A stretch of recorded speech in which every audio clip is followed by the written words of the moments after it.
করলে আপনারা বিশ্বাস করবেন দেশের মানুষ বিসমিল্লাহ চায়? কি করলে আপনারা বিশ্বাস করবেন দেশের মানুষ আল্লাহর উপর আস্থা বিশ্বাস চায়? গণভোট দেবেন?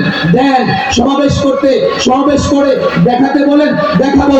আল্লাহর উপর কসম করে বলি বিসমিল্লাহ, পার্লামেন্টের সংশোধনী যে পাস হবে কিংবা এই অন্তর্বর্তীকালীন সরকার যে সংবিধান পাস করবে, আমি পরিষ্কার বলি দেশের মানুষ বিসমিল্লাহ চায়, আল্লাহর উপর আস্থা বিশ্বাস চায়।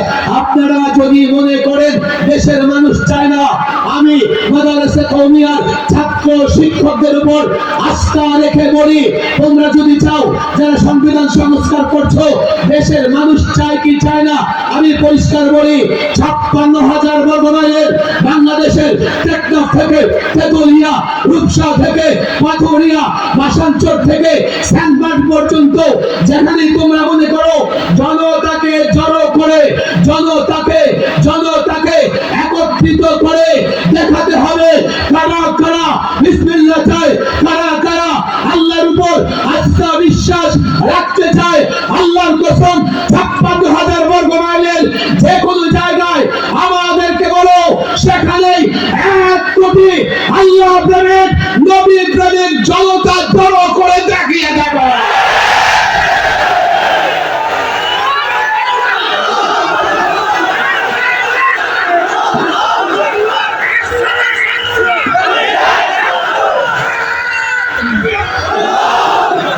আমার কথা বুঝবার চেষ্টা করো, এই দেশের মালিক আমরা, আর ওরা আমাদেরকে ভাড়াটিয়া মনে করে। 47-এ আরে ওলামায়ে দেওবন্দের ইতিহাস দেখো। আমি এই ঘটনা প্রায় বলি, ওই ভারতের কসাই মোদির সরে কথা বললে দেশে থাকতে পারবে না। মোদির অফিস থেকে একটু দূরে দিল্লি গেটে 92,000 এমন লোকদের নাম আছে যারা ভারতের জন্য রক্ত দিয়েছে, ভারতকে স্বাধীন করবার জন্য লড়াই করেছে। আমি এই মুসলমান যুবকদের বলি, তুমি যদি সেই নামগুলো পড়তে থাকো, 2-4টা নামের পরে একটা অমুসলিমদের নাম পাবে। এর মানে 2/3 নাম হচ্ছে মুসলমানের। ভারত স্বাধীন করবার জন্য রক্ত মুসলমানরা দিয়েছে, ওলামায়ে দেওবন্দ দিয়েছে। ইংরেজ কমপক্ষে 20,000 আলেমকে হত্যা করেছে। দিল্লির শাহী মসজিদের বারান্দায় ফাঁসির কাষ্ঠ ঝুলিয়ে এক আলেমকে শহীদ করেছে।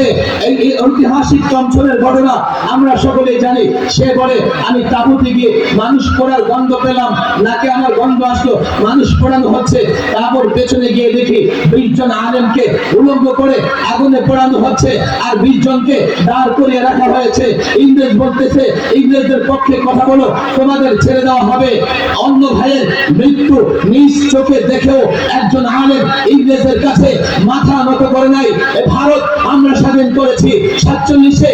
এই ভূখণ্ড কেন আমরা আজকে, তোমরা 71 বলো, কেন 47 বলো না? 47 না হলে 71 হতো না, 47 না হলে আমরা এই ভূখণ্ড পেতাম না। আমাদের আকাবির রাজনীতিবিদ, মুসলিম রাজনীতিবিদরা 47-এ সিদ্ধান্ত নিয়েছেন আমাদের একটা আলাদা ভূখণ্ড লাগবে, যে ভূখণ্ড ইসলাম দিয়ে চলবে, কোরআন দিয়ে চলবে।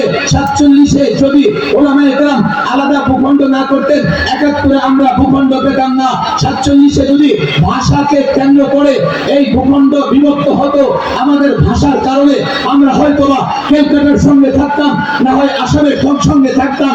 ক্যালকাটার সঙ্গে থেকে আমরা ভারতের অধীনস্থ থাকতাম, আসামের সঙ্গে থেকে ঘুরে ফিরে ভারতের অধীনস্থ থাকতাম। রাষ্ট্র স্বাধীন হয়েছে ইসলামের জন্য। 71-এ সেকুলারিজম ছিল না। এবার দ্বিতীয়বার বাংলাদেশ যখন স্বাধীন হয়, আমার মাদ্রাসা কওমিয়ার ছাত্ররা, মাদ্রাসার শিক্ষার্থীরা রক্ত দিয়েছে। 16 বছর আমরা রক্ত দিয়েছি, জেল খেটেছি, জুলুম করেছি। রাষ্ট্র আমার, মেরামত করব আমার। আল্লাহর কসম করে বলি, ইসলামী ভাবধারা, ইসলামী চিন্তাধারা, কোরআন সুন্নাহ এমন কিছু বিষয়, কোরআন সুন্নাহ যদি আপত্তি করে, ওলামারা যদি আপত্তি করে, এমন বিষয় আমরা মানব না।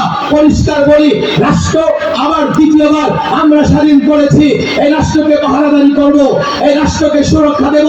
আল্লাহর কসম, কোন এজেন্ডা বাস্তবায়ন করবার জন্য, কোন রাষ্ট্রকে খুশি করবার জন্য আজও যদি কোন সিদ্ধান্ত নেওয়া হয়, আজও যদি কোন সংস্কার করা হয়, আল্লাহর কসম প্রয়োজনে আরেকটা পরিবর্তন হবে, আরেকটা বিপ্লব হবে।